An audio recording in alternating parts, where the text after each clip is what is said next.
Gjatë 24 orëve të fundit, policia rrugore dhe shërbimet e tjera të policisë së shtetit në qarkun e Shkodrës kanë proceduar penalisht disa persona për shkelje të rregullave të qarkullimit rrugor dhe për vepra të tjera penale.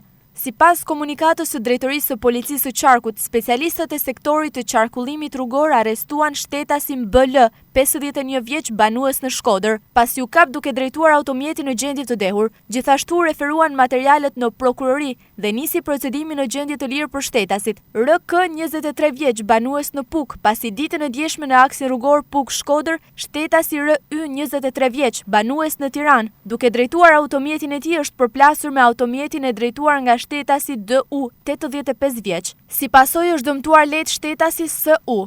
Po kushtu edhe për shtetasin RM, 31 vjeç, banues në fshatin Grudere, pasi ditën e djeshme në aksin rrugor Shkodër-Koplik ka humbur kontrollin mbi drejtimin e automjetit të saj dhe automjeti ka dalë nga rruga. Si pasojë është dëmtuar lehtë shtetasja VK 40 vjeçe, pasagjerë në automjetin e 31 vjeçares. Specialistët për hetimin e krimeve referuan materialet në prokurori për vlerësim, pasi ditën e djeshme në fshatin Trush ka rënë zjarr aksidentalisht në një sipërfaqe toke are, në pronësi të shtetasit JM, 62 vjeç. Gjithashtu po ditën e djeshme në fshatin Reqëri në Velipoj, në banesën e tij është gjetur pa shenja jete shtetasi GSH 54 vjeç, i cili dyshohet se ka pësuar arrest kardiak. Specialistët për hetimin e krimeve të Komisariatit të Policisë Puk referuan materialet në prokurori, ku filloi procedimi në gjendje të lirë për shtetasin AZ 49 vjeç, banues në Vor, pasi ndaj tij ka bërë kallëzim shtetasi AZ 53 vjeç, banues në fshatin Nxath, se i ka dëmtuar tubat e ujit të pishëm dhe vaditës në këtë fshat. Materialet procedurale i referuan prokurorisë pranë gjykatës së shkallës së parë të jurisdiksionit të përgjithshëm Shkodër për veprime të mëtejshme.